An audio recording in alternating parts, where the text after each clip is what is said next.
messieurs, bonsoir. Amoureux du sport, je vous souhaite la bienvenue sur le plateau de la Grande Team. Ravi de vous retrouver en ce début de semaine pour notre rendez-vous sportif quotidien. Et bien sûr, avant de démarrer, je vous invite, s'il vous plaît, à suivre le sommaire. Et c'est maintenant, on y va.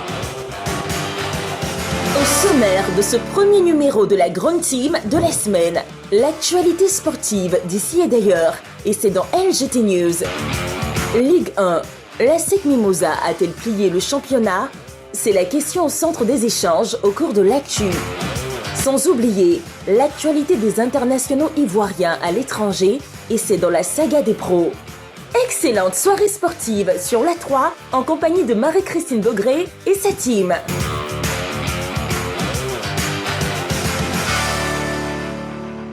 Alors, dans l'actu, ce soir, on parlera donc de l'ASEC Mimosa avec cette question LGT. Ligue 1, l'ASEC Mimosa a-t-elle plié le championnat? Ligue 1, l'ASEC Mimosa a-t-elle plié le championnat? Ce sera tout à l'heure. Et bien sûr, vous savez, comme chaque soir, vous pourrez bien sûr participer à l'émission en nous appelant sur le téléphone de la 3. Je vous redonne le numéro de téléphone de la 3.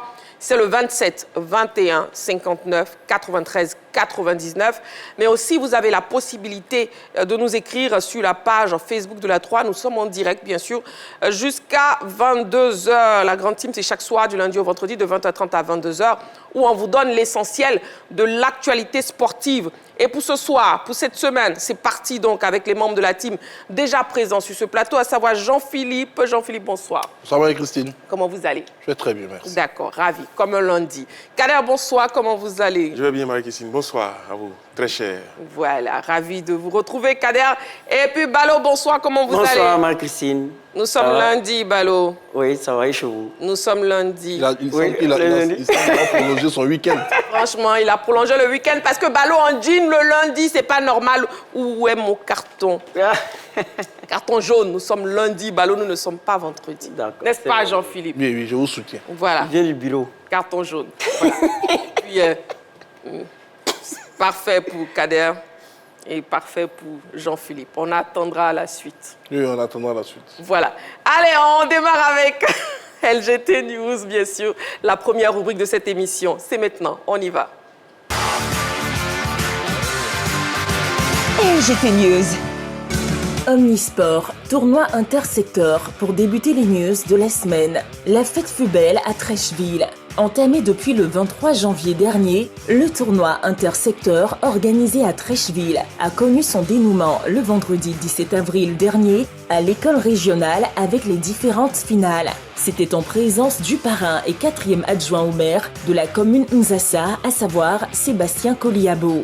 2 disciplines majeures ont meublé ce tournoi réservé aux élèves du scolaire, le football chez les garçons et le handball chez les filles. Les belles affiches en perspective ont tenu en haleine le public, venu en grand nombre assister à cette apothéose. La finale tant attendue au foot a été remportée par le secteur régional 1 qui s'est imposé 3-0 devant le secteur Pont. Fort heureusement que l'équipe perdante au football a sauvé sa participation à ce tournoi avec sa finale gagnée chez ses filles au handball. Elles sont venues à bout du secteur Coissy-le-Noir sur le score de 3-2. Vraiment, je suis content parce que ça fait la 3e édition et nous avons remporté au niveau de foot 3 fois et au niveau de hand 2 fois. Vraiment, je suis content de cette initiative prise par la mairie de Trècheville. Vraiment, je suis très content parce que ça motive les enfants même à travailler à l'école aussi.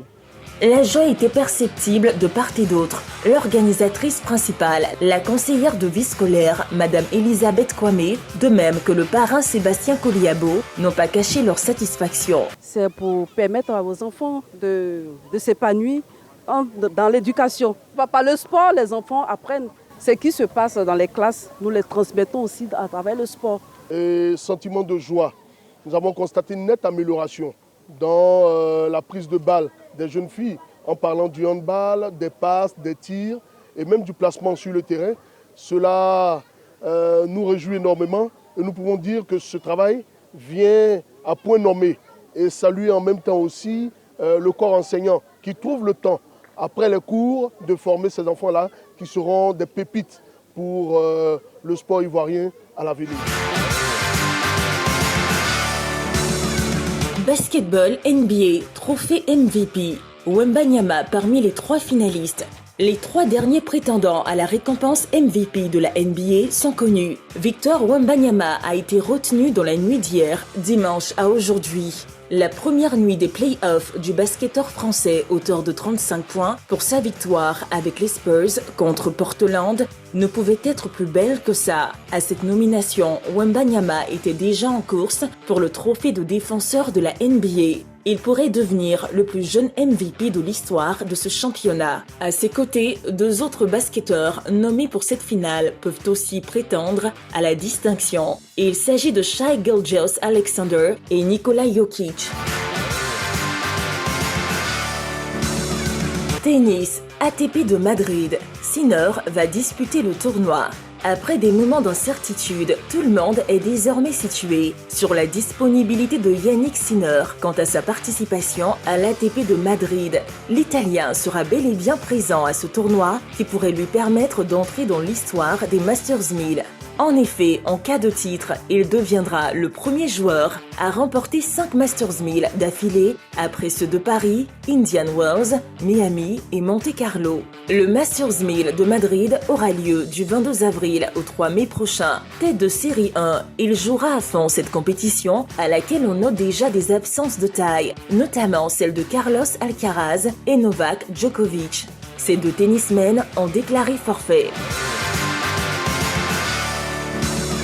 Ouvrons le chapitre football mondial 2026. Le Ghana s'active pour un nouveau match amical. Les Black Stars du Ghana sont à la recherche d'automatismes pour faciliter la tenue de route de leur équipe à la Coupe du Monde 2026. Les matchs amicaux de préparation déjà confirmés pour le Ghana incluent des rencontres avec le Mexique et le pays de Galles programmées en mai et en juin. Avec l'arrivée du remplaçant d'Otto Addo, à savoir le Portugais Carlos Queiroz, un autre match test est en gestation. La presse sportive ghanéenne avance que ce dernier match a été demandé par le nouveau sélectionneur. Les négociations sont en cours pour trouver ce dernier adversaire pour la préparation. La fédération devrait pouvoir donner le nom de ce pays dans quelques jours. Carlos Queiroz, quant à lui, est déjà à la tâche. Maroc, le Salvador comme adversaire en préparation. Après avoir annoncé il y a quelques jours un match amical contre la Norvège de Erling Haaland, le Maroc vient d'ajouter le nom d'un deuxième adversaire pour parachever sa préparation avant le Mondial 2026, le Salvador. L'annonce a été faite par le président de la Fédération salvadorienne de football. Le Salvador jouera contre le Maroc le 3 juin prochain au Northwest Stadium à Maryland, a écrit Yamil Boukele sur son compte X.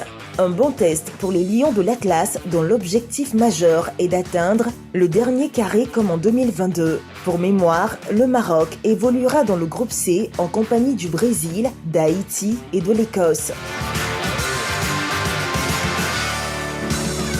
Real Madrid, Endrick finalement concerné. Ligue 1, l'ASEC Mimosa a-t-elle plié le championnat? C'est la question LGT de ce soir, objet du débat. Ce sera tout à l'heure dans l'actu. Et puis lorsqu'on sera au niveau du focus aussi, on recevra un invité. On parlera golf. On aura l'honneur de recevoir sur ce plateau le président de la fédération de golf. Donc ce sera à tout à l'heure. Pour l'heure, on passe au débrief des news. On commence avec Kader. Oui, avec vous, on parle du mondial 2026. Et puis le Ghana s'active pour un nouveau match amical. Exactement. Les Ghanéens sont à la recherche, n'est-ce pas, d'adversaires avant la Coupe du Monde, la fête du football, la grande fête, la grande messe du football, j'ai envie de dire. La dernière fenêtre FIFA n'a pas souri aux Ghanéens. Ils ont perdu lourdement face à l'Autriche, 6-1, avant de s'incliner face à l'Allemagne. Donc 2 défaites qui ont conduit au limogeage de l'entraîneur Otto Addo, le Ghanéen, qui a vu, on va dire, son passage chez les Black Stars s'arrêter. Lui qui avait réussi à qualifier, n'est-ce pas, le Ghana pour la Coupe du Monde, n'a pas réussi à conserver son poste. Les 2 matchs amicaux perdus sont passés par là. On a fait appel au technicien portugais Carlos Queiroz pour conduire les Ghanéens à la prochaine Coupe du Monde. Ouais. Et lui, donc, depuis, s'active pour trouver des adversaires à la hauteur, n'est-ce pas, du Ghana. pour permettre à son équipe de progresser. C'est vrai que sur les deux matchs amicaux contre l'Autriche et contre l'Allemagne, il y avait beaucoup d'imperfections. Ce collectif auquel les Ghanéens nous avaient habitués par le passé, notamment en 2010, souvenez-vous de ce mondial mémorable des Ghanéens. Ouais. Bref, on a perdu un peu tout ça du côté du Ghana et donc Carlos Queiroz est attendu comme le sauveur, celui qui va régenter tout ça et qui va permettre au Ghana de faire une belle prestation, n'est-ce pas, à la prochaine Coupe du Monde. On parle du Mexique, on parle des pays de Galles pour les matchs amicaux, on parle même d'un troisième adversaire qui est recherché pour permettre au Ghana de faire le tour complet. Il ne faut pas oublier que les Ghanéens vont évoluer dans une poule composée du Panama, de l'Angleterre, de la Croatie pendant la Coupe du Monde. Donc, il faut trouver des adversaires qui se rapprochent, on va dire, dont le football se rapproche un peu plus de ces équipes-là. Donc, voilà un peu le travail de fond qu'est en train de faire le technicien portugais. Et donc on espère que les Ghanéens vont retrouver, on va dire, le bon rythme, la confiance surtout, avant l'échéance, parce que ces Ghanéens-là, on l'a dit, nous ont laissé de très beaux souvenirs en 2010. J'étais en Afrique du Sud et j'ai vécu de bons moments. J'espère revoir ces Ghanéens-là faire une belle Coupe du Monde à l'image du Cameroun en 1990, du Nigeria en 1994 et du Maroc en 2022. Voilà. D'accord. Merci Marie, c'était tout. Vous serez aux États-Unis? Non, je serai ici sur ce plateau avec vous pour parler de la Coupe du Monde. D'accord, très bien, parfait. La Coupe du Monde, c'est bientôt. C'est dans combien de temps déjà, Kader? Dans moins de 2 mois, le 11 juin. Le 11 juin, dans moins de 2 mois. Et n'oublions pas que la Côte d'Ivoire, justement, participera à cette Coupe du Monde 2026. Avec Jean-Philippe, nous allons parler Real Madrid. Oui, Endrick, finalement, conservé la saison prochaine. Endrick devrait revenir au Real Madrid. Bon, la question, ou du moins le mot finalement conservé, sous-entendrait que le Real Madrid avait souhaité se séparer de son prodige brésilien, que non. Ce garçon-là qui était précocement arraché à sa mère patrie du Brésil pour faire ses premiers pas du côté de l'Europe et du Real Madrid a eu du mal à s'imposer au sein de l'équipe merengue. Donc il lui fallait tout simplement retrouver du temps de jeu. Lui qui était présent, des joueurs de Real sont passés par Lyon, entre autres Mamadou Djila Diarra, Karim Benzema, pour ne citer que ceux-là. Et donc Endrick est arrivé en France avec beaucoup d'appréhension. On se demandait de faire du retour d'Endrick l'une de ses priorités. Et donc, on devrait s'attendre à un retour du côté de Madrid, mais cette fois-ci par la grande porte. On espère qu'il aura plus de temps de jeu. D'autant plus que dans ce ménage, on parle du départ de certains joueurs qui évoluent au niveau de la division offensive pour lui faire de la place. Ouais. Donc, on espère que ce nouveau départ-là du côté de Madrid sera le bon pour lui. La Coupe du Monde va nous donner un aperçu de son véritable niveau, lui qui est dans les petits papiers de Carlo Ancelotti, qui devrait être présent du côté de l'Amérique. Très bien. Et puis, Balou, avec vous, on parle toujours de ce joueur de Endrick. Oui, pour ajouter qu'effectivement, la place qui compte se libérer dans les rangs du Real Madrid, c'est Gonzalo Garcia. Le Real Madrid veut donc se débarrasser de Gonzalo Garcia pour faire de la passe à Endrick. Et ensuite, ils veulent en faire un joueur de côté. Donc, il ne sera pas utilisé en pointe, il sera utilisé sur les côtés. Et c'est fort quand même d'un grand bilan. Record de précocité du côté de l'Olympique lyonnais. Il est devenu le 25 janvier 2026 en inscrivant un triplé face à Metz, le plus jeune joueur à réaliser de telles performances. C'est bien, il a dépassé un joueur comme Bernard Lacombe dans l'histoire de Lyon. Ensuite, il a réalisé en 4 matchs. Oui. Donc, hier, il a été décisif face au Paris Saint-Germain, mais son passage aussi sera marqué par un joueur très intensif aussi dans son jeu. 3 cartons jaunes pour un carton rouge. Il est beaucoup impliqué donc, dans les différents duels. On comprend mieux, je pense, avec ces différents records, pourquoi est-ce que, surtout en termes de record de précocité, pourquoi est-ce que le Real veut le faire revenir. Très bien. Merci beaucoup, messieurs, pour le débrief des news. L'émission de ce soir qui se fait donc pour la première partie avec Jean-Philippe, Kader et aussi Balo. À présent, nous passons au focus de ce soir. On y va, c'est maintenant.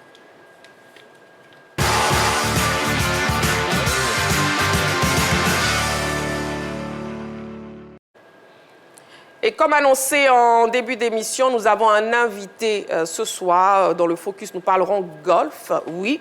Donc l'invité du Focus de ce jour n'est autre que M. Basile Ba, président de la Fédération de golf de Côte d'Ivoire. Avec lui, nous ferons donc un tour des activités de sa fédération au titre de l'RZ6 2026. On le reçoit donc maintenant sur le plateau de la Grande Team. Le président de la Fédération de golf de Côte d'Ivoire, président Basile Ba, que nous recevons maintenant sur le plateau de la Grande Team. Vous parlez bien sûr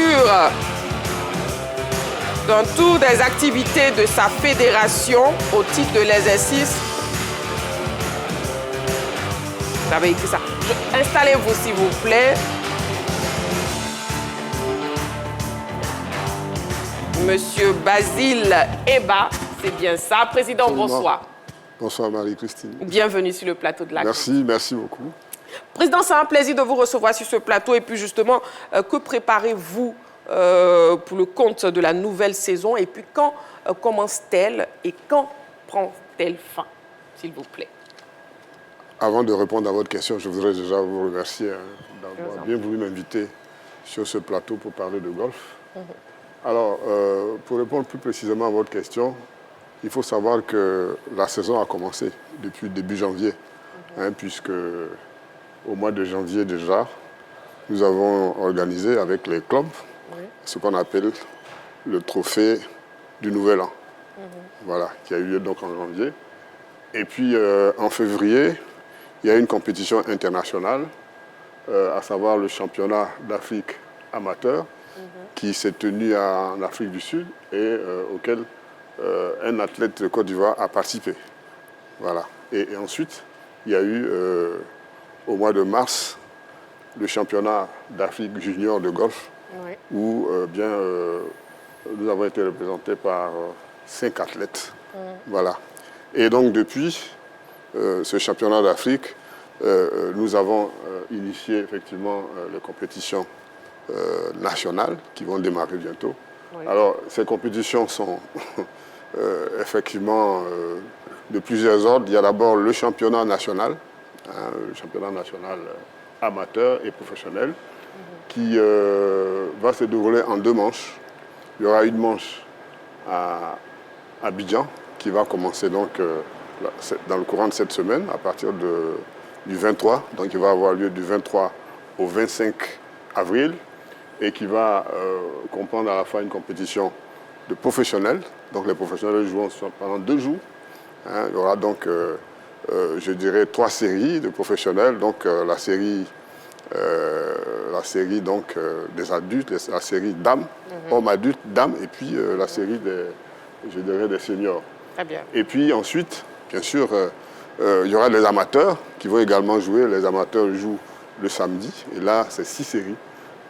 4 séries hommes, 1 série jeunes et 1 série dames. Voilà, donc ça, c'est pour la première manche. Il y aura une deuxième manche, toujours au niveau du championnat national, qui va se dérouler cette fois-ci à Yamoussoukro, au mois de juin. Voilà, du 25 au 28 juin. Du 25 au 28 juin. Voilà, du 25 au 28 juin.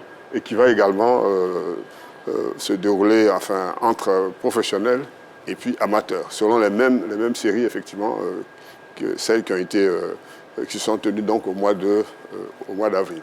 Voilà. Donc ça, c'est pour le championnat national. Oui. À côté du championnat national adulte, il y a le championnat national junior.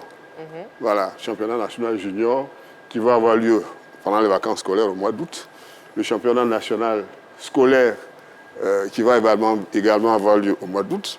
Et puis, au mois de septembre, on aura droit à la compétition, je dirais, phare de l'année, la compétition reine. C'est l'Open International de Yamoussoukro, qui va avoir lieu donc au mois de septembre, fin septembre, à Yamoussoukro. Voilà, et qui va regrouper effectivement, bien sûr, des professionnels ivoiriens, mais aussi des professionnels étrangers venant de tous les pays du monde. Voilà, en gros, si vous voulez, ce que je peux vous dire concernant les compétitions. Bon, on peut y ajouter les compétitions, d'autres compétitions internationales à l'étranger, auxquelles vont participer nos professionnels ivoiriens.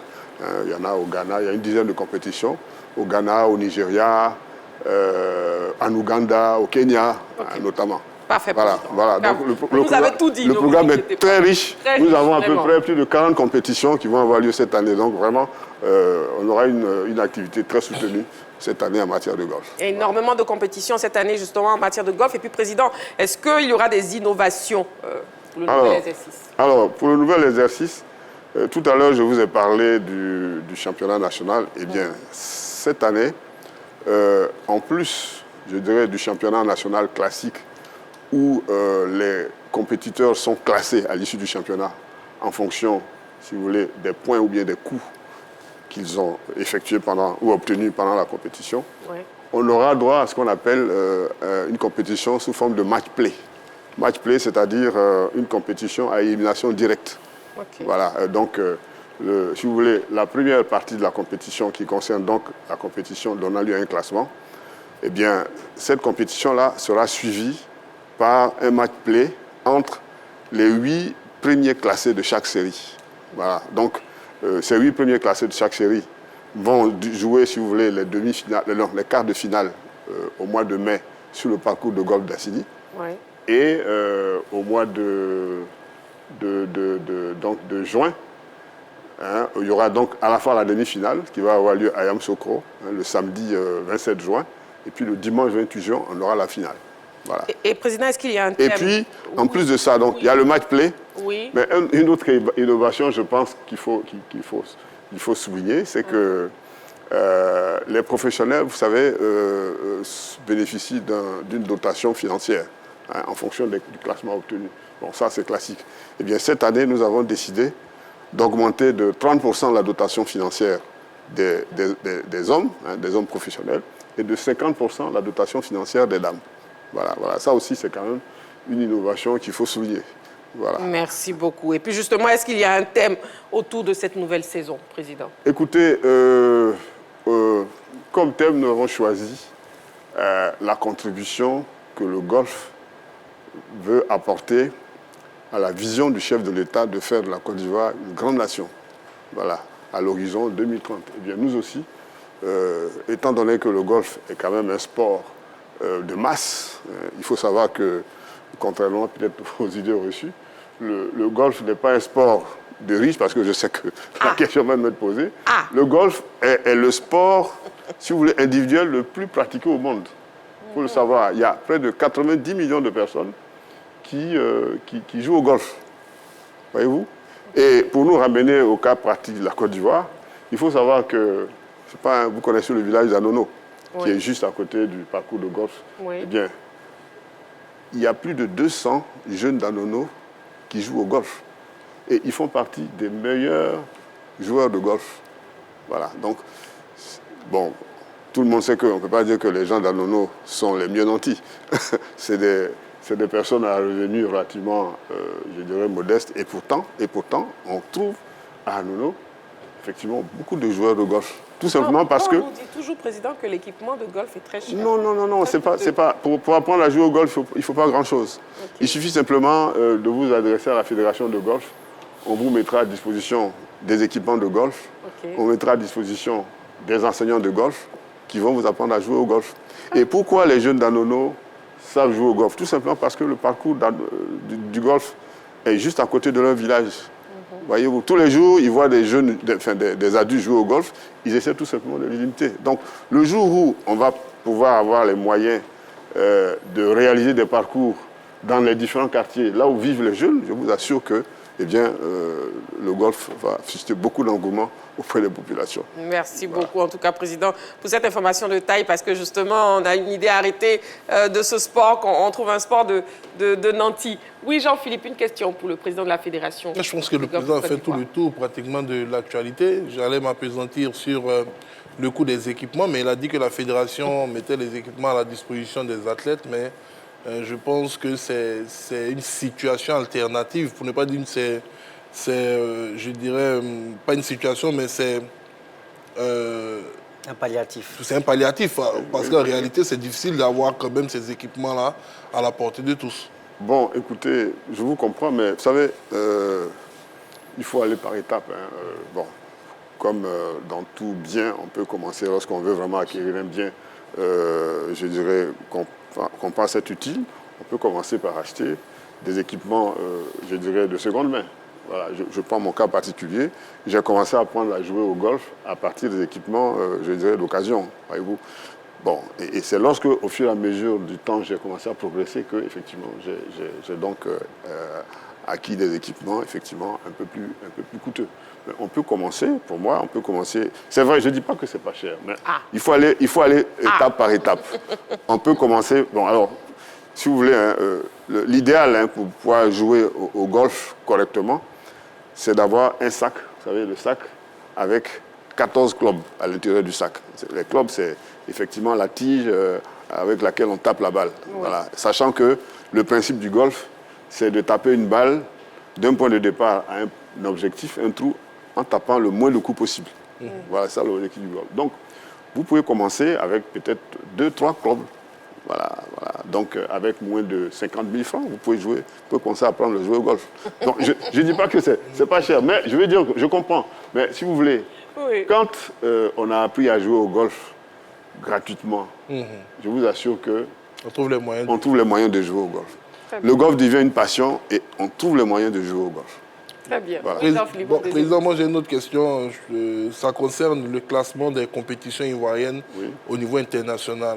Si on regarde la configuration mondiale, les grandes compétitions qui se passent à travers le monde, aujourd'hui, dans quelle division, à quel niveau se situe la meilleure compétition locale et qu'est-ce que, je dirais, je n'ai pas dit vous, mais qu'est-ce que nous comptons faire pour permettre à cette compétition-là de se retrouver dans un palier supérieur? Très bien, merci pour votre question. Je vais peut-être revenir un peu dans le passé. Il faut savoir que l'initiateur du golf en Côte d'Ivoire, c'est bien le président Félix Houphouët-Boigny, qui donc a créé le parcours de Yamoussoukro, le parcours prestigieux de Yamoussoukro, qui est un des parcours, je dirais, classés au top dans le monde sur le plan de la qualité. Voilà. Et vous, le parcours de Yamoussoukro est vraiment classé parmi les parcours les plus, je dirais, les plus prestigieux du monde. Voilà. Et lorsque le président Houphouët-Boigny donc a initié, n'est-ce pas, ce parcours, il a fait venir sur le parcours des joueurs de renommée mondiale. Vous avez quelqu'un comme Gary, comment il s'appelle déjà, Gary Player qui a joué sur le parcours de Yamoussoukro. Vous avez quelqu'un comme l'Indien Vijay Singh qui a joué sur le parcours de Yamoussoukro. Donc c'est des grands champions. Et à cette époque-là, les compétitions voyaient, je dirais, compétir en quelque sorte des joueurs de classe mondiale. Et le parcours de golf de Yamoussoukro faisait partie des circuits mondiaux, voyez-vous, à cette époque-là. Bon, mais effectivement, pour ça, il faut des moyens. Voilà. Donc, et comme le golf était particulièrement suivi par le président Houphouët-Boigny, qui voulait en faire, si vous voulez, un sport permettant de rehausser l'image de la Côte d'Ivoire à l'étranger, bon, évidemment, ça a jailli sur effectivement le positionnement du parcours du golf ivoirien et des compétitions, notamment de l'Open de Yamoussoukro au niveau mondial. Voilà. Alors, malheureusement, depuis, je dois reconnaître que on a régressé sur ce plan-là et aujourd'hui, notre ambition, c'est vraiment de faire en sorte que ce golf-là reprenne, si vous voulez, regagne son lustre d'antan et aujourd'hui puisse effectivement se retrouver dans le top des circuits mondiaux de golf, notamment l'Open international de Yamoussoukro. L'année dernière déjà, alors vous savez ce qui attire les grands joueurs de golf, c'est ce qu'on appelle le prize money. Voilà. Donc la dotation qui est, je dirais, octroyée aux vainqueurs et puis enfin à tous les lauréats. Et l'année dernière déjà, nous avons augmenté le prize money. Voilà. Nous comptons progresser petit à petit pour atteindre un niveau permettant effectivement aux meilleurs joueurs, je dirais d'Afrique d'abord, et même d'abord c'est les meilleurs joueurs d'Afrique, mais du monde, de venir jouer sur le parcours de Yamoussoukro lors de l'Open international de Yamoussoukro. Voilà ce que je peux apporter comme réponse à votre question. Merci, Président. Balo, votre dernière question en même temps. Oui, justement, Président, c'est pour rassurer ceux qui souhaiteront approcher la Fédération de golf pour le matériel dont vous parlez tout à l'heure. C'est une mise à disposition sous certaines conditions ou est-ce qu'il y a un montant minimum à remettre avant d'avoir les matériels? Non, pas du tout. En tout cas, pour ceux qui viennent apprendre à jouer au golf, les équipements sont mis à leur disposition gratuitement. Ok. Voilà. Le prix, pour le prize money est fixé à combien?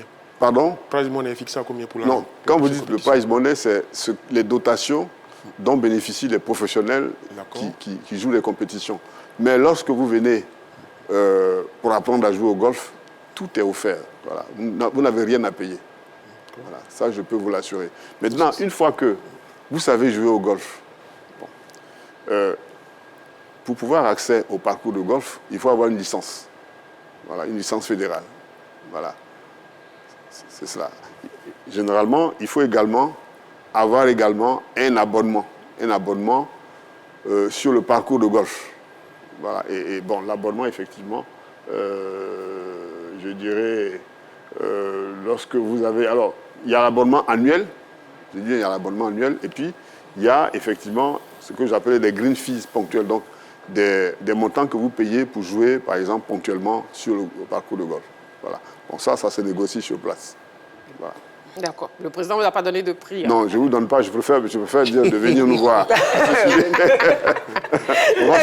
On va s'entendre sur le prix. Voilà. Président, un mot de fin, s'il vous plaît. Écoutez, vraiment, tout à l'heure, je vous ai présenté, si vous voulez, nos activités. Oui. Bon, bientôt, nous allons lancer, comment on appelle ça, le championnat national. Ce que je souhaite, c'est que les populations viennent nombreux à l'Ivoire Golf Club d'Abidjan pour encourager les golfeurs. Je souhaite également que les annonceurs, les médias viennent nombreux sur le parcours de golf à la fois d'Abidjan, qui va abriter ces championnats nationaux à partir du 23, et également plus tard sur le parcours de golf de Yamoussoukro. Ça va permettre aux uns et aux autres de découvrir le golf. Vous verrez, c'est un sport passionnant. Et pourquoi pas, vous verrez se concrétiser tout ce que je viens de vous dire sur le golf. Voilà, donc je vous invite à venir nombreux sur nos compétitions. Voilà. Merci beaucoup, président de la Fédération de golf de Côte d'Ivoire, président Basile Eba. Merci beaucoup, c'était un plaisir de vous recevoir sur le plateau de la Grande Team. Merci, c'est moi qui vous remercie et je souhaite revenir encore ici pour parler davantage au golf. Ça sera avec plaisir. Ça sera avec plaisir. Avec les équipements. Avec les équipements, bien sûr, et vous inviter par la même occasion à venir, je dirais, bénéficier de séances d'initiation au golf. Voilà. Parfait. Merci. Je viendrai avec mes assistants. Merci. Allez, amoureux du sport, nous marquons une petite pause. Vous ne bougez surtout pas. Dans quelques secondes seulement, on se retrouve sur ce même plateau pour la suite de notre émission. À tout de suite. Ne laisse jamais personne te dire que tu n'as pas une voix merveilleuse. Depuis toujours, Wilson et Adriana partagent le même rêve. Chanter, vivre de leur passion. Nous sommes Adriana et Wilson. Et un jour, nos chansons tourneront dans le monde entier et tout le monde nous entendra, y compris ta mère. Après avoir franchi cette porte, notre vie ne sera plus jamais la même, mon amour. Mais quand la réussite frappe à leur porte, tout se complique. L'entreprise a décidé de n'engager que vous, Adriana. Adriana a gagné le concours organisé par Mompox et elle va bientôt devenir une grande star. Entre amour, jalousie et choix difficiles. J'ai essayé de quitter cette entreprise, mais il me semble que la seule issue est la mort. Je suis à la recherche de ma fille. Cela fait 25 ans que je ne l'ai pas vue. Elle est convaincue que t'es mort. C'est toi qui lui as fait croire ça. Leur histoire prend une autre mélodie. Que se passera-t-il si nous n'arrangeons pas les choses, Adriana? Mais ma première condition est qu'Adriana et Henri ne puissent pas découvrir que vous et moi travaillons ensemble. Du moins pas avant que cet album ne devienne une réalité. Au rythme de l'amour, un feuilleton plein d'émotions et de musique. À vivre du lundi au vendredi à 14h30 sur la 3. La 3, nous offrons 3 fois plus de musique. Ingrid. Tu as tout pour être meilleur. Yuri. J'imagine que tu vas abandonner la boxe. Pourquoi je le ferais? Et Oscar ont le même but, atteindre les sommets. Elle est sur le point de partir en compétition. Ce que tu es en train de faire la distrait. J'ai eu mon premier combat à Toulouse et j'ai gagné. Oscar Luis se défend bien. Le taille attaque. Un coup sous la ceinture. Nous avons une médaille. Représenter leur pays, décrocher l'or. Leur parcours est fait de courage, de sacrifice et de volonté. Sur le chemin des Jeux Olympiques, ils apprendront que la vraie victoire, c'est de ne jamais renoncer.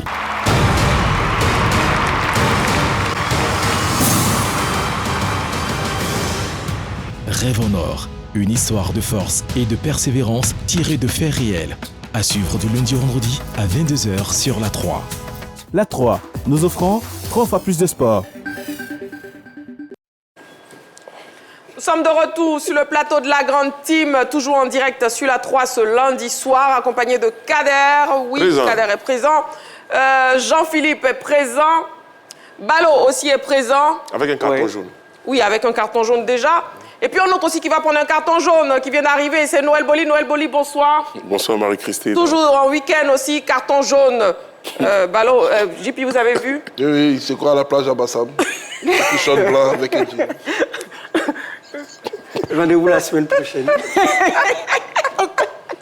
Voilà, 2 carton jaune déjà ce soir pour les hors-la-loi, Noël Boli. Moi, c'est l'argument que Boli a présenté. Et aussi... Il a dit à Magloire, tu connais mon style. Bon. Ah ouais. Ah, d'accord. Vous voulez prendre un carton jaune aussi pour vous? Allez, l'actu, c'est maintenant. On y va.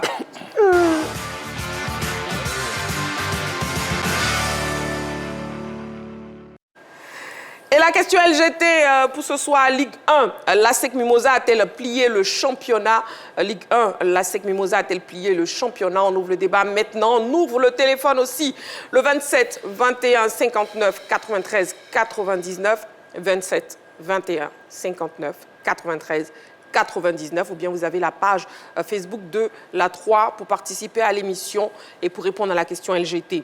La 25e journée de la Ligue 1 disputée ce week-end a vu le leader, l'ASEC Mimosa, augmenter son avance en tête du classement. En venant à bout du Racing Club d'Abidjan, les Mimos ont-ils pour autant plié le championnat? Ce sujet de la rédaction fait le point. On regarde.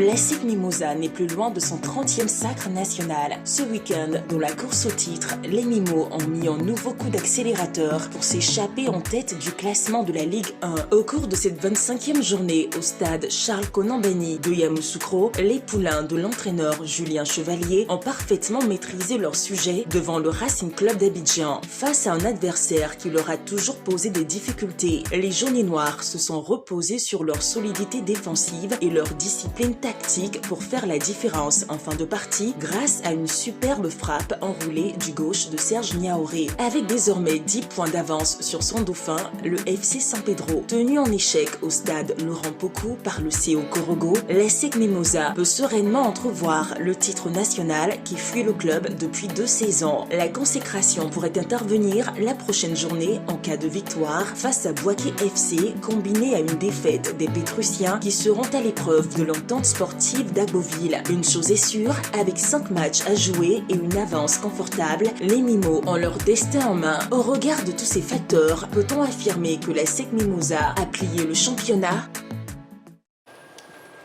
Et la question LGT est donc posée pour ce soir. Et avant justement d'offrir le débat, je vous propose de voir les résultats et le classement au terme de la 25e journée de la Ligue 1. Oui, donc le Sol FC a perdu 2-0, plutôt le Zoma FC a perdu 2-0 face au Sol FC, 0-0 entre le Stade d'Abidjan et l'US Agboville. La FAC s'est inclinée 2-1 face à Bouaké FC, 2 buts partout entre le FC San Pedro et le CO Korogo, 2-1 entre Iska et US Chologo. Et la SEC s'est imposée 1-0 face au Racing Club et 1 but partout entre le Stella et le FC Oza. Le mardi 21 avril 2026, c'est-à-dire demain, on aura FC Mouna Soa. Incidence au classement, l'ASEC Mimosa a donc 10 points d'écart maintenant sur le FC San Pedro qui est classé 2e. Quant au relégable, nous avons le Racing Club et le US Agboville. Voilà, alors messieurs, à vos panonceaux s'il vous plaît pour répondre à la question de ce soir. Ligue 1, l'ASEC Mimosa a-t-elle plié le championnat? Un oui ou un non? Et bien sûr, après, je vous laisserai argumenter. On y va, messieurs. C'est un oui pour Kader, c'est un oui pour Balo, c'est un oui pour Noël Boli. Jean-Philippe? C'est un oui pour Jean-Philippe. Voilà, donc 4 oui sur ce plateau. Et donc, messieurs, on va commencer à écouter vos arguments. Et Balo, on va commencer avec vous. Pourquoi ce oui, Balo? Oui, je vais commencer avec une pointe d'humour, pour dire que le championnat s'est transformé en objet pliable, avec ce que la SEC vient de faire face à l'équipe du Racing Club. Balo, pourquoi déjà ne fait jamais rire. Bon, de toutes les façons, il faut bien tenter le coup. Donc, pour terminer, sinon pour commencer, il faut dire que du côté de l'ASEC Mimosa, c'était ma manière de dire que avec 5 victoires quand même sur les 5 derniers matchs, je pense que c'est une dynamique, c'est un rouleau compresseur en ce moment, l'ASEC Mimosa. La dynamique est du côté des jaunes et noirs, mais au-delà de la dynamique, qu'est-ce que j'ai pu observer en tant que commentateur sur la rencontre précédente, remportée également 1-0 face au Stella. On a eu une équipe collectivement en difficulté face au Stella Club d'Adjamé, mais on a pu s'y rendre compte de ce qu'on appelle le parcours du champion. Le parcours du champion, qu'est-ce que c'est? C'est lorsqu'une équipe est en difficulté et qu'elle arrive à se reposer sur un certain nombre de facteurs que ce soit des facteurs externes et notamment internes sur ce match, puisqu'il y a eu une individualité, sinon des individualités qui ont pu donc tirer leur épingle du jeu. On a eu un Bakary Kevin qui a pu sortir l'ASEC justement de cette difficulté collective. Donc un champion, c'est un champion qui a plusieurs cordes à son arc. S'il a du mal à s'imposer collectivement, eh bien il peut compter, s'appuyer sur un certain nombre d'individualités. Et c'est cette arme-là que l'ASEC a aujourd'hui, en plus de sa belle dynamique. Donc, on en vient maintenant aux statistiques. Une seconde avant les statistiques, s'il vous plaît, Balou. Nous avons un appelant, M. Diomandé Mamadou nous appelle de Sipilou. Bonsoir, M. Diomandé Mamadou. Oui. Oui, M. Diomandé Mamadou. Christine Degré, bonsoir, ma belle. Bonsoir, M. Diomandé Mamadou. Bienvenue sur le plateau de la Grande Team. S'il vous plaît, la régie, est-ce qu'on peut augmenter le volume en studio? On n'entend pas du tout l'appelant. Bon, je salue Balou. Bonsoir, monsieur. Daniel, Tatan, Kader. Bonsoir, monsieur Nono Diomandé. et Jean-Philippe. Bonsoir. Voilà. Oui, monsieur Diomandé. Oui, monsieur Diomandé Mamadou. Bon, j'ai voulu que Dago soit là pour commenter ce sujet-là, mais malheureusement, il était à la maison. Et Christine, j'ai dit oui. Oui. L'APEC a-t-elle plié ce championnat-là? Christine. Oui, monsieur Diomandé Mamadou. Je vais parler, quand on parle à un champion, mathématiquement, vraiment, la scène sera championne. Parce que, voir le schéma de but, que de la Super là, même en Euro, il n'y a pas de but là. C'est un schéma qui montre que nous sommes champions, on sera champion et on va aller pour le cours des champions, on va remporter pour la cette année. Oui, monsieur Diomandé Mamadou. Bonsoir à la scène, bonne émission. Merci beaucoup. Monsieur Diomandé Mamadou qui nous appelait donc de Sipilou. Oui, Balou, les statistiques. Oui, je terminais mon propos par les statistiques pour dire qu'on a 10 points. 10 points, la SEC a 10 points d'avance. Oui. On est à la 25e journée. Le championnat se termine dans maximum 5 journées. 30e journée, c'est la fin du championnat. 10 points en 5 journées, ça sous-entend que la SEC doit réaliser 3 contre-performances. Donc, au vu de la dynamique actuelle, moi, j'estime que je vois mal la SEC Mimosa, dans sa dynamique actuelle, réaliser 3 mauvais résultats, même si ça reste du football. Mais à mon avis, je pense qu'effectivement, le championnat est plié. Très bien, merci beaucoup. Balou, pour vos arguments, Kader aussi a répondu oui, on écoute ses arguments. Kader, s'il vous plaît. Oui, j'ai dit oui parce que c'est plus les performances des poursuivants de la SEC qui me font dire que oui, la SEC n'a pas d'adversaire, tout simplement. En termes de résultats, la SEC écrase tout sur son passage. Il y a aussi le fait qu'on attendait cette équipe de la SEC Mimosa là, 4 journées auparavant, sur sa capacité à pouvoir se sortir du guêpier que pourrait lui poser le club de Korogo, d'abord, le Stella ensuite, et puis le Racing sur le dernier match. Ce sont ces 3 finales-là qu'on attendait pour la SEC, et en attendant, n'est-ce pas, la confrontation face au FC San Pedro. Mais finalement, cette rencontre-là va compter pour du beurre, tout simplement, sinon confirmer la domination de la SEC Mimosa, parce que la SEC était attendue à Korogo. La SEC a battu Korogo, je crois, 4-0. À Korogo, 5-0. Excusez-moi les supporters de la SEC, j'ai retiré un but. 5-0. La SEC a battu le Stella Club d'Adjamé après un match difficile. Elle s'est imposée sur la plus petite des marques, 1-0. Et puis contre le Racing, même score. C'est dit que cette équipe de la SEC, comme Balou l'a dit, est capable de souffrir, mais capable de réaliser l'essentiel. On l'a dit ici que dans le jeu, ce n'était pas très flamboyant. Ce n'est pas une équipe de la SEC qui était dominatrice, mais qui arrivait à faire l'essentiel. Et la SEC a démontré que sur ces 4 derniers matchs, eh bien, elle était capable d'aller dans la difficulté, aller s'imposer.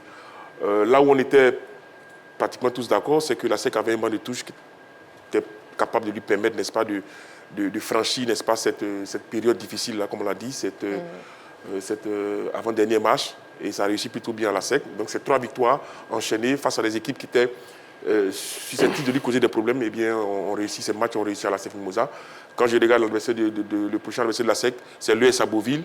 Bon, sans faire un jus, sans faire un jus aux cacao-culteurs, voilà, je pense que la SEC est en roue libre, tout simplement, pour filer vers un nouveau titre de champion après 2 ans de disette. Non, je pense que les Mimos, pour moi, ont plié, ont tué le suspense, malheureusement, pour les autres, pour le suspense et pour les observateurs que nous sommes. Et nous avons un appelant, M. Traoré Adama, il nous appelle d'Abobo. M. Traoré Adama, bonsoir. Bonsoir, Marie-Christine. Bienvenue sur le plateau de la Grande Team. Bon, je salue tout le monde sur le plateau. Voilà. Bonsoir, monsieur. Monsieur Traoré, Adama, Ligue 1, la SEC Mimosa a-t-elle plié le championnat? Non, ça, on n'a plus besoin de demander. Hein. Le championnat est déjà plié. Parce qu'à la vue où on voit la tout le monde sec, je crois que c'est Ballon qui a déjà dit, on ne peut pas voir la SEC perdre 3 matchs sur 5 aujourd'hui pour qu'on puisse le rattraper. Donc, le boulot est fait, quoi. Maintenant, tout ce que nous prions Dieu qu'on ait une bonne équipe pour aller en Coupe d'Afrique des clubs champions. Voilà, c'est tout ce que sinon le reste, le travail est fait. C'est fait sans bavure. D'accord. Le travail est fait, bien fait, très bien fait. Sans bavure. Très bien. Merci, madame. Merci beaucoup, monsieur Traoré. Très bien. Merci. Merci Très beaucoup pour votre participation à l'émission. Voilà. Et sur la page Facebook de la 3, nous avons madame Akissi Liliane Edith Kwaku qui nous dit bonsoir la grande team. Pour ma part, je dirais oui et non. Je m'explique, oui, c'est plié parce que je ne vois pas la SEC perdre 3 matchs. Non, car si la SEC perd 3 matchs et fait des nuls et que San Pedro gagne tous ses matchs, San Pedro devient champion. Donc, ce n'est pas totalement plié pour la SEC. Bisous à Marie-Christine et bonne émission à vous. Gros bisous à vous aussi. Et puis, carton jaune à vous, parce que vous avez répondu oui et non. On répond soit oui, soit non. Voilà. Et puis, on a monsieur Kwame Germain Quadio qui nous dit le titre reviendra cette année à l'ASEC Mimosa pour la 30e fois. Il n'y a pas de débat. Merci et bonne émission. Très bien. Est-ce que le championnat est plié Ligue 1 par l'ASEC? Noël Bollier a répondu oui aussi. Donc, on écoute ses arguments. Oui, enfin, j'ai répondu oui parce qu'effectivement, déjà, d'un point de vue mathématique, enfin, d'un point de vue additionnel, effectivement, l'ASEC a 10 points d'avance sur son poursuivant qui est l'UFC, San Pedro. L'UFC San Pedro, hein. San Pedro a, je crois, à 45 points, la SEC en a 55. Donc, il leur suffit simplement de gagner 2 matchs, parce que je me suis amusé à faire ce petit calcul-là. Il leur suffit simplement de gagner 2 matchs, parce qu'il y a 10 points de différence. Or, un match remporté fait 3 points. Donc, 3 fois 3, 9. Donc, même si la SEC perd les 3 derniers matchs, la SEC ne sera jamais rejoint au classement. Ça, c'est le premier postulat. Et le deuxième postulat, la SEC est quand même dans une dynamique. Vous savez, quand on gagne les matchs, on est dans une dynamique tellement positive qu'à la limite, dans notre subconscient, rien ne peut nous arriver. Parce qu'on maîtrise tous les aléas extérieurs et intérieurs du jeu. Et puis en plus, la SEC, il faut quand même le dire, même si on n'arrête pas de dire que la SEC va être champion de façon...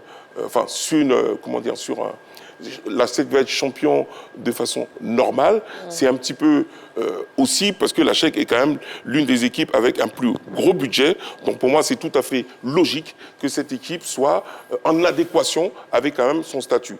En tout cas, la SEC est pratiquement champion de Côte d'Ivoire. Mathématiquement, ça ne l'est pas encore, parce qu'effectivement, si elle perd tous ces 5 matchs, ce sera un petit peu compliqué. Mais dans l'esprit, et je pense que dans l'esprit de tout le monde, à moins qu'il y ait une catastrophe industrielle, ce qui me tonnerait, à mon avis, la SEC sera champion de Côte d'Ivoire et ce sera un beau champion. J'espère qu'il va nous bien représenter dans les coupes africaines.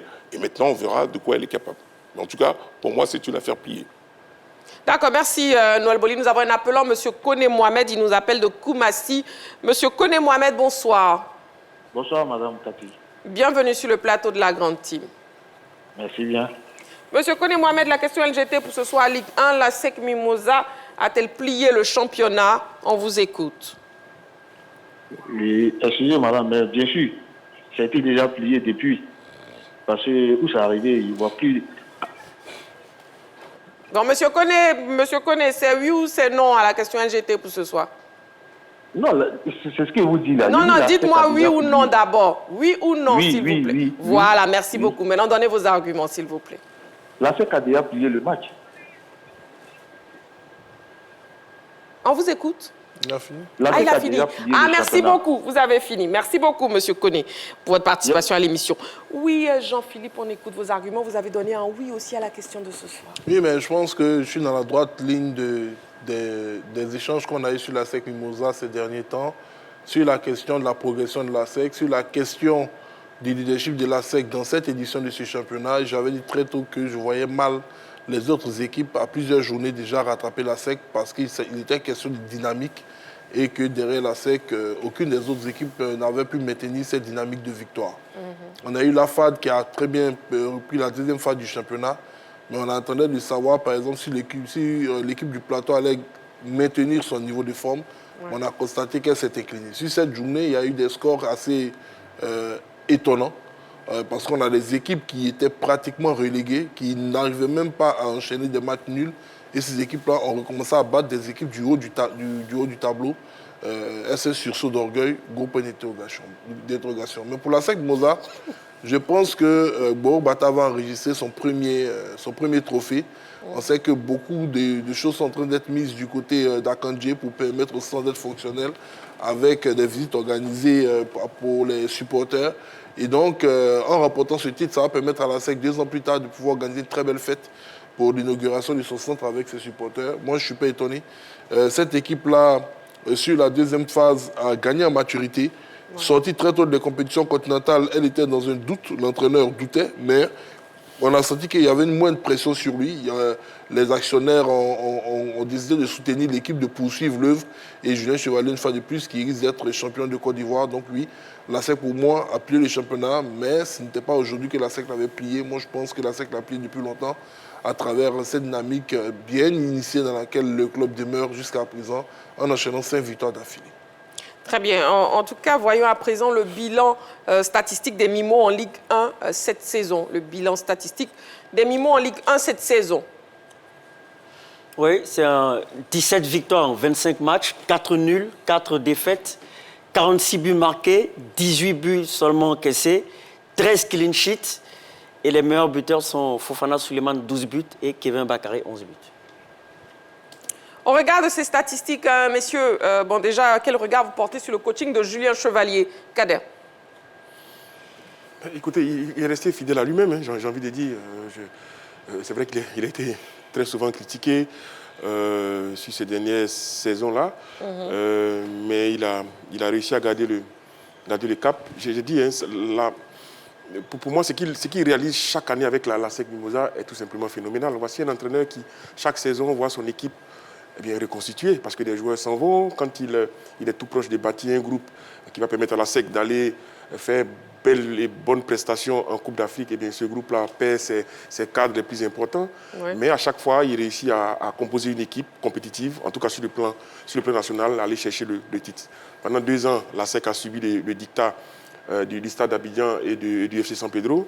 Il s'est remis en question. Il est revenu avec des joueurs pris ça et là qu'il a réussi à fondre dans le projet de la SEC Mimosa pour finir champion. C'est vrai que ce n'est pas encore fini, mais ça prend le chemin.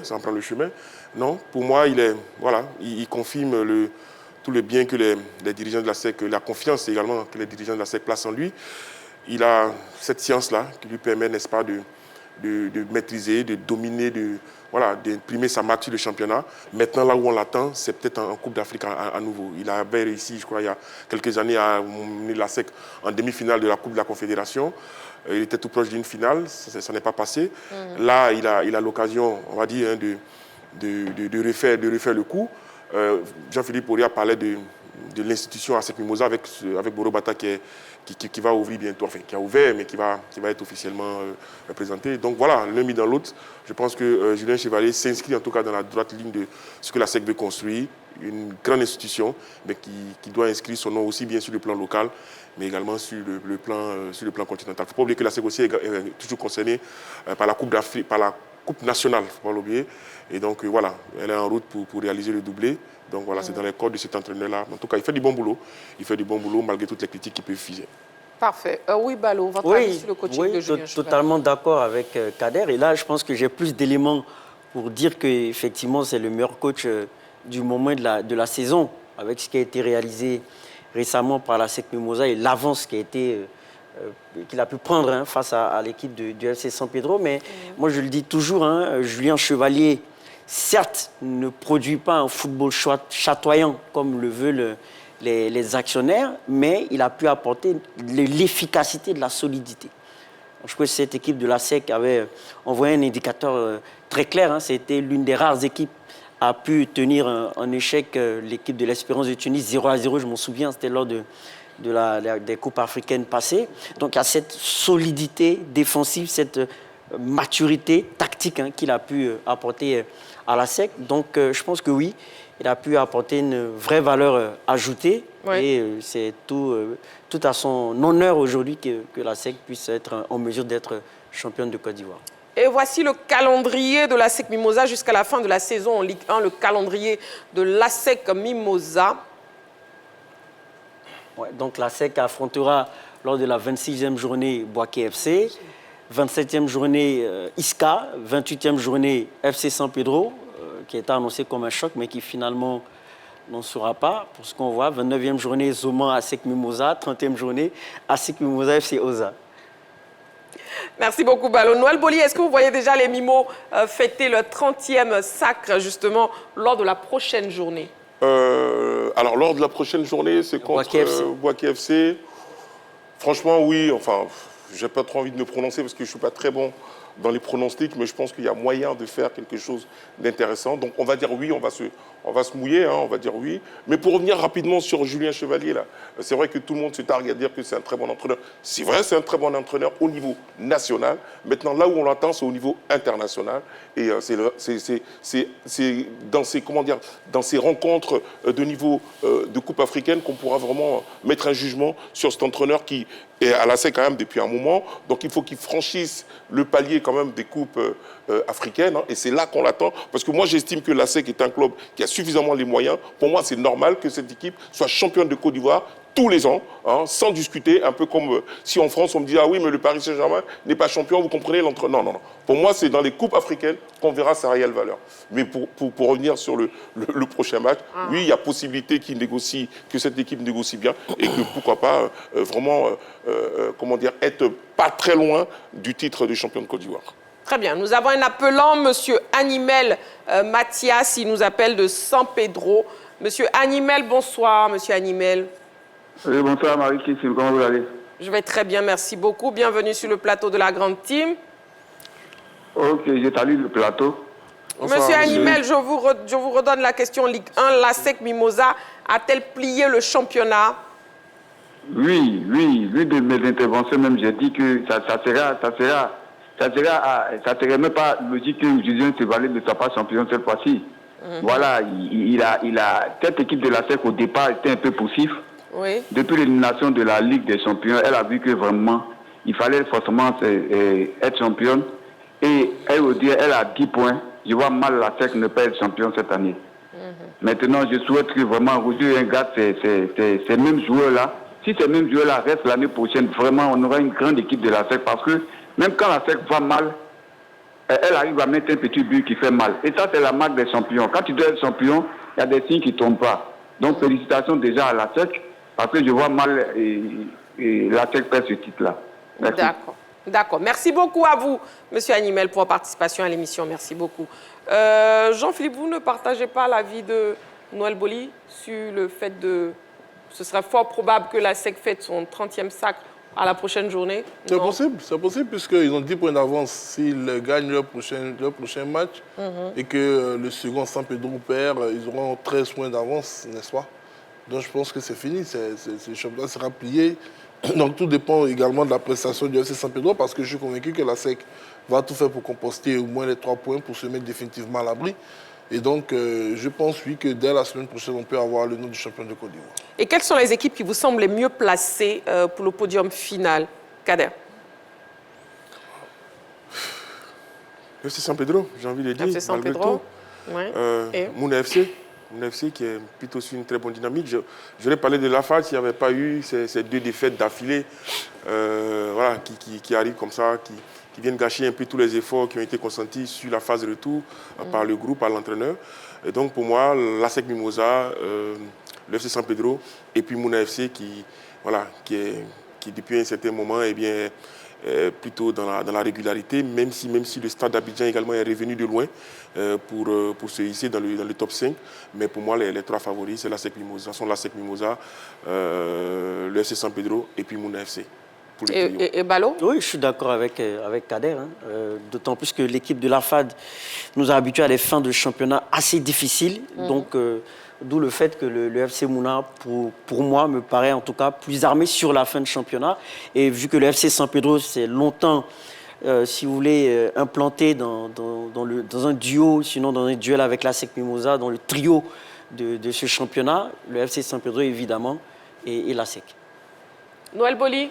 Moi, je vois, franchement, honnêtement, après, je joue un petit peu les troubles faits. Franchement, c'est vrai que Mouna FC est très bien placé, est 3e aujourd'hui, mais seulement à 1 point du Stade d'Abidjan. Le Stade d'Abidjan revient de très loin. Le Stade d'Abidjan est revigoré par des victoires improbables. Le Stade d'Abidjan peut créer la surprise. Franchement, il reste 1 point. C'est difficile de fois de regarder un petit peu dans son rétroviseur. Et quand on regarde dans le rétroviseur, on voit l'équipe qui était championne de Côte d'Ivoire l'année dernière. Donc franchement, moi je vois bien le Stade d'Abidjan surplanter le Mouna FC sur le podium. Mais, wait and see. D'accord. Oui, Jean-Philippe, le podium final. Le podium final, mais il est en train de se dessiner devant nous. Je pense que Noël Boli a raison. Je pense que l'AFA doit essayer de prendre la place du FC Mouna et le Stade d'Abidjan va monter à la 3e place. C'est ce que je pense très sincèrement parce qu'on voit qu'après, à part la SEC et le San Pedro, les autres équipes se tiennent, comme je me le dis, dans un mouchoir de poche. On a FC Mouna qui a 7 points du San Pedro et puis tout le reste, ils sont à 1 ou 2 points. Donc je pense que ça va se jouer là-bas. Donc voilà, je pense à la FAD en premier lieu et au Stade d'Abidjan en second. Merci beaucoup, messieurs. Ligue 1, la SEC Mimosa a-t-elle plié le championnat? La question objet du débat ce soir. Et le public sportif a donné aussi son avis sur la question LGT de ce soir. On l'écoute. Étant premier avec 55 points et FC San Pedro 45 points étant 2e. Et si je ne me trompe pas, à 4 journées de la fin du championnat, je pense que la SEC est déjà champion de Côte d'Ivoire. C'est déjà fait grâce à Dieu, avec l'aide de Dieu. Avec Dieu, tout est possible. Donc je pense que ça sera fait et c'est déjà fait. Ce n'est pas encore plié pour la SEC Mimosa parce qu'il reste encore 5 journées. Donc je pense bien qu'on va attendre les autres matchs pour pouvoir bien se situer. Selon moi, FC et San Pedro peut répondre parce que en toute chose, c'est la volonté. Bon, le championnat est déjà plié parce que la SEC Mimosa actuellement en vogue. Du moins, il y a 10 points d'écart entre lui et le 2e et le 3e à 12 points. Ce n'est pas facile de rattraper la SEC. C'est à cause de la SEC, mais je suis allé acheter mon maillot de Côte d'Ivoire pour supporter ce match-là ce soir, pour montrer que c'est en vogue pour la SEC. Donc, ce championnat nous appartient. C'est la victoire de la SEC. On savait ça. À mon avis, la SEC Mimosa a déjà bouclé le championnat parce que hier, ils ont gagné les matchs. Ils ont déjà 3 points. Et présentement, la SEC Mimosa est premier avec 55 points. Et San Pedro, qui est mon village, qui est 2e avec 45 points. Donc, chez moi, c'est déjà bouclé avec la SEC Mimosa.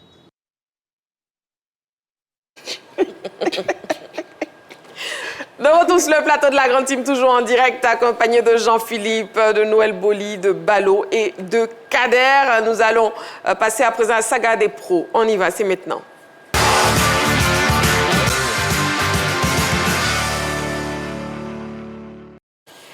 Il est maintenant l'heure de prendre des nouvelles de nos internationaux. Déjà, cette vidéo plante le décor et on se retrouve après pour en parler avec les membres de la team. On regarde. S'il y a à l'heure actuelle un international ivoirien en feu sur le vieux continent, c'est bel et bien Yann Diomandé. L'ailier de charme de Leipzig ne cesse de crever l'écran avec son équipe chaque week-end. En Bundesliga, l'attaquant ivoirien a amélioré ses statistiques avec son 12e but de la saison. En première ligue, Ibrahim Sangaré a été très costaud avec Nottingham Forest. L'actualité de nos internationaux, c'est que pour la première fois dans sa carrière, le gardien des éléphants, Yaya Fofana, a délivré une passe décisive. Un long coup franc exécuté depuis la défense qui a permis à son équipe d'arracher le nul de partout devant Fenerbahçe. Vendredi dernier, Yannick Franck-Kessié s'est mis en exergue avec Al-Ahly en Ligue des champions asiatiques, auteur du but égalisateur lors de la victoire de son club 2-1 devant Johor FC. Le capitaine des éléphants a terminé le match avec le trophée de l'homme du match. Allez, messieurs, déjà des nouvelles de Yann Diomandé qui continue de crever l'écran, hein, Jean-Philippe. Oui, Yann Diomandé, on lui dit, c'est le 2006, c'est ça, je crois, le mieux évalué au monde, 75 millions d'euros. Sa cote continue de progresser. Ce matin, on a appris déjà que Luis Campos, le directeur sportif du Paris Saint-Germain, avait discuté avec ses représentants. On a appris également que Liverpool ferait tout pour le faire signer du côté de l'Angleterre. Sur ces dernières journées, il fait preuve de régularité. Généralement, quand on rentre dans cette période qui s'approche des vacances et suite au but-là. Et ça va le mettre en confiance. Pour son retour en équipe nationale, j'espère qu'il va garder la même vivacité et la même fraîcheur. En tout cas, il est très constant actuellement. Est-ce que vous êtes surpris par sa constance, Kader? Yann Diomandé. Oui, quand même. Quand même. Parce qu'il ne faut pas oublier qu'il a sa première saison seulement en Allemagne. Donc on attendait qu'il ait un temps d'adaptation pour se faire une idée de ces championnats là maintenant. Ça n'a pas attendu. Eh bien, le talent, tout simplement, a pris les devants. Là, il explose. Il prend du plaisir, c'est surtout ça. Pour son âge, il est explosif. Il joue sur ses qualités de vitesse, sa capacité qui nous fasse franchir ce palier-là, aussi bien à la CAN qu'en Coupe du Monde. Parce que ce garçon-là, il a du talent. Il a du talent, effectivement, parce qu'il vient de battre de nouveau un record en étant le plus jeune joueur à avoir marqué justement autant de buts face à un même adversaire en Bundesliga. Oui, Noël Boli. Oui. Enfin, Yann Demandé, on ne le présente plus, hein, parce que franchement, il crève l'écran. Moi, j'ai vu le match la dernière fois, il jouait ailier droit. D'accord, parce que d'habitude, il est à gauche. Son coach l'a mis ailier droit. Après, on lui a posé la question pourquoi il avait mis ailier droit. Hein. C'est-à-dire, ce n'était pas le poste dans lequel il brillait. Son coach a simplement dit qu'il est encore jeune, donc il a besoin d'apprendre certaines facettes tactiques d'un match. Et là, il défendait énormément. Franchement, je le voyais dans cette posture de défenseur numéro 1 des attaquants. Et franchement, j'ai beaucoup apprécié ce qu'on reproche à un certain Kylian Mbappé en d'autres temps et en d'autres époques. Franchement, là, il a vraiment accompli ça avec beaucoup de bonheur. Et il a fini par marquer un but. Franchement, c'était un match complet. Maintenant, on aimerait bien que tout ça soit transféré en équipe nationale de Côte d'Ivoire pour la Coupe du Monde, pour qu'enfin, il puisse nous faire franchir un vrai palier, comme a dit Kader. Et c'est là qu'on l'attend. Et je suis persuadé qu'il y arrivera, parce que ce garçon est très talentueux. Et est-ce qu'il est bien parti, Balo, selon vous, pour être un potentiel candidat au titre du meilleur joueur africain de l'année? Oui, dans les années à venir. Je pense qu'on sait tous que dans les critères, la performance individuelle coche indéniablement cette case. Mais il faut que le RB Leipzig lui permette d'atteindre un palier collectif, chose qui est quand même assez difficile en Allemagne, hein, quand on connaît la domination du Bayern Munich notamment. Donc pour moi, ça va lui faire du bien d'aller dans un club supérieur, même si le RB Leipzig, ce n'est pas un club... un petit club, mais s'il part par exemple au Paris Saint-Germain ou dans un grand club, ça va lui permettre d'avoir cette case. On est venu à l'Allemagne. On est dans la poule de l'Allemagne pour la prochaine Coupe du Monde. C'est que les Allemands ne nous regarderont pas de haut. Ils sauront que nous aussi, on a des arguments sur les côtés capables de leur faire mal. Donc, ils ne vont pas se lâcher comme ils auraient bien pu le faire, comme s'il n'y avait pas d'adversité en face. Parce qu'ils savent qu'on est capable de les piquer. Quand on a Amad Diallo d'un côté, on a Yann Diomandé de l'autre, on est capable également d'apporter du danger. Et c'est bien qu'ils performent comme ça en Bundesliga. Ça va donner de quoi réfléchir aux Allemands quand ils vont nous croiser. Et puis parlons des prestations aussi actuelles d'Ibrahim Sangaré. Jean-Philippe, on peut dire qu'il a retrouvé son meilleur niveau, hein, Ibrahim Sangaré. Oui, depuis la reprise de cette saison, il a retrouvé son meilleur niveau. Avec son club, ils sont qualifiés pour la demi-finale de l'Europa League, je crois. Ils ont sorti l'équipe du FC Porto. Sangaré se porte à merveille. Il fait partie des joueurs sur lesquels compte énormément Faye-Metz pour la prochaine Coupe du Monde. À côté de lui, on a Willy Boli également, qui démontre si ces dernières semaines, on doit le dire clairement, Sangaré. Décisive en carrière pour notre gardien de but, Yaya Fofana, Noël Boli. Mais c'est très bien, c'est très bien. Enfin, c'est vrai que ce n'est pas forcément là qu'on l'attend, mais c'est très bien. Ça peut le remettre en confiance, parce que c'est vrai qu'il avait été un petit peu chahuté ces derniers temps avec la concurrence qui se fait de plus en plus pressante de Alba Lafont. Donc c'est bien pour lui, ça va lui redonner confiance, ça va le rebooster pour le grand événement qui arrive très bientôt pour la Coupe du Monde. Puis bon, voilà, quoi. Je veux dire, non, mais c'est une bonne chose. C'est une bonne chose que les garçons aient comment dire, un mental d'acier, une confiance à toute épreuve. Et puis nous, on va en bénéficier avec la sélection ivoirienne. Exactement. Caissier buteur, Balo. Caissier buteur, homme du match.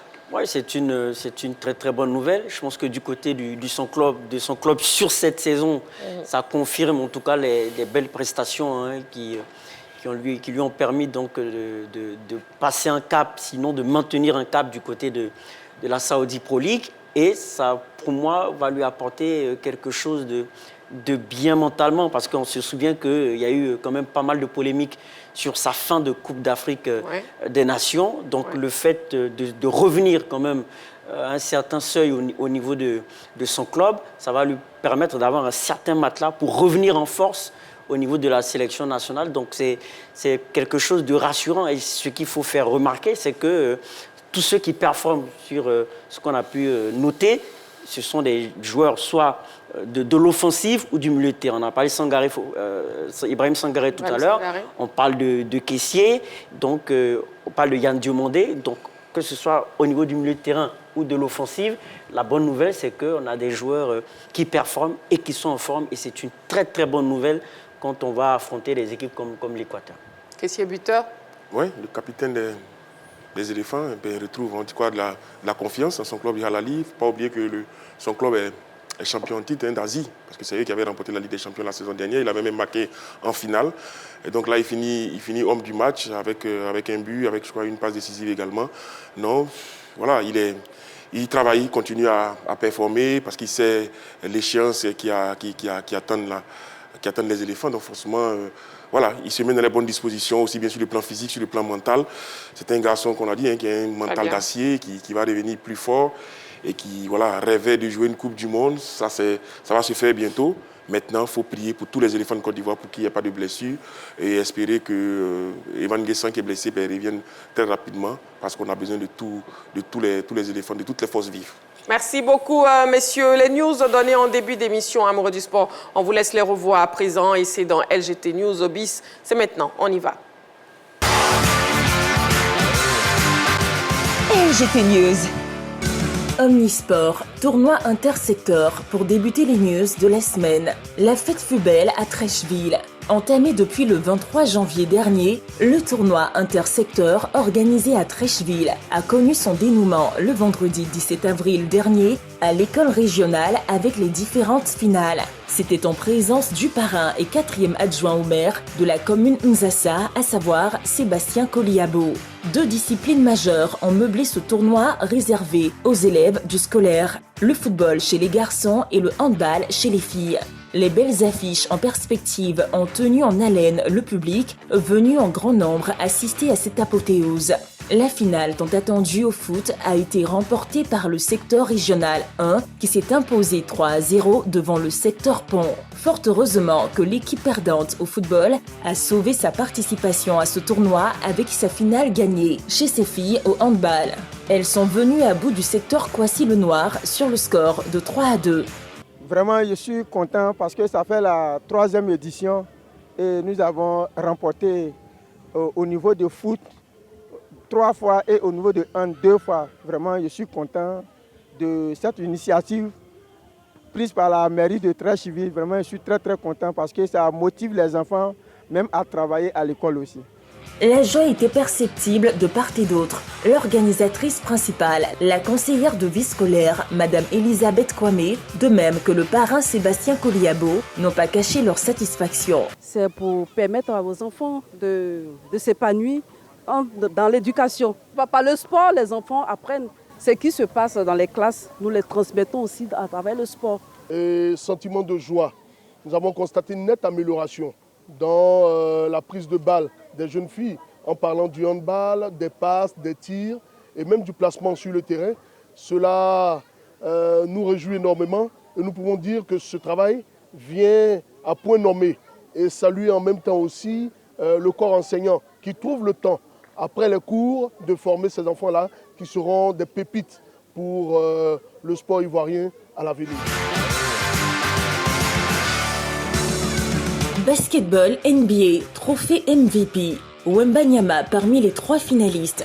Les 3 derniers prétendants à la récompense MVP de la NBA sont connus. Victor Wembanyama a été retenu dans la nuit d'hier, dimanche à aujourd'hui. La première nuit des play-offs du basketteur français, auteur de 35 points, pour sa victoire avec les Spurs contre Portland, ne pouvait être plus belle que ça. À cette nomination, Wembanyama était déjà en course pour le trophée de défenseur de la NBA. Il pourrait devenir le plus jeune MVP de l'histoire de ce championnat. À ses côtés, 2 autres basketteurs nommés pour cette finale peuvent aussi prétendre à la distinction. Il s'agit de Shai Gilgeous-Alexander et Nikola Jokic. Tennis, ATP de Madrid. Sinner va disputer le tournoi. Après des moments d'incertitude, tout le monde est désormais situé sur la disponibilité de Yannick Sinner quant à sa participation à l'ATP de Madrid. L'Italien sera bel et bien présent à ce tournoi qui pourrait lui permettre d'entrer dans l'histoire des Masters 1000. En effet, en cas de titre, il deviendra le premier joueur à remporter 5 Masters 1000 d'affilée après ceux de Paris, Indian Wells, Miami et Monte-Carlo. Le Masters 1000 de Madrid aura lieu du 22 avril au 3 mai prochain. Tête de série 1, il jouera à fond cette compétition à laquelle on note déjà des absences de taille, notamment celle de Carlos Alcaraz et Novak Djokovic. Ces deux tennismen ont déclaré forfait. Ouvrons le chapitre football mondial 2026. Le Ghana s'active pour un nouveau match amical. Les Black Stars du Ghana sont à la recherche d'automatismes pour faciliter la tenue de route de leur équipe à la Coupe du Monde 2026. Les matchs amicaux de préparation déjà confirmés pour le Ghana incluent des rencontres avec le Mexique et le pays de Galles programmées en mai et en juin. Avec l'arrivée du remplaçant d'Otto Addo, à savoir le Portugais Carlos Queiroz, un autre match-test est en gestation. La presse sportive ghanéenne avance que ce dernier match a été demandé par le nouveau sélectionneur. Les négociations sont en cours pour trouver ce dernier adversaire pour la préparation. La fédération devrait pouvoir donner le nom de ce pays dans quelques jours. Carlos Queiroz, quant à lui, est déjà à la tâche.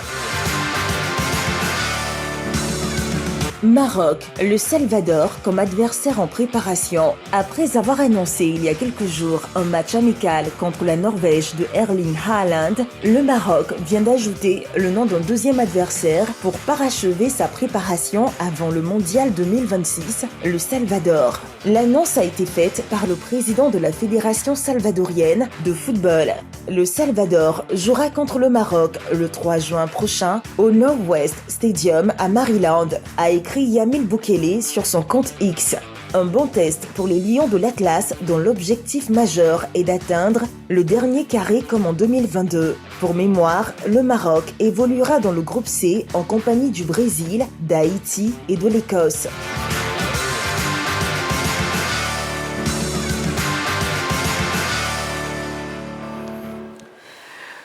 La grande team pour ce soir, c'est terminé. Votre émission sportive, c'est donc chaque soir, du lundi au vendredi, de 20h30 à 22h, en direct sur la 3. Pour ce lundi, c'est donc OK.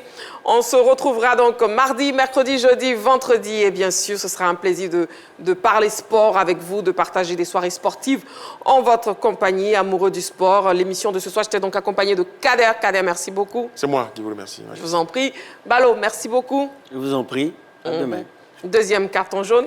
Noël Boli, merci beaucoup. Marie-Christine, merci. Deuxième carton jaune. Jean-Philippe, merci beaucoup. Merci Marie-Christine. Voilà. Donc, merci d'avoir exclu Balo Balo et Noël Boli.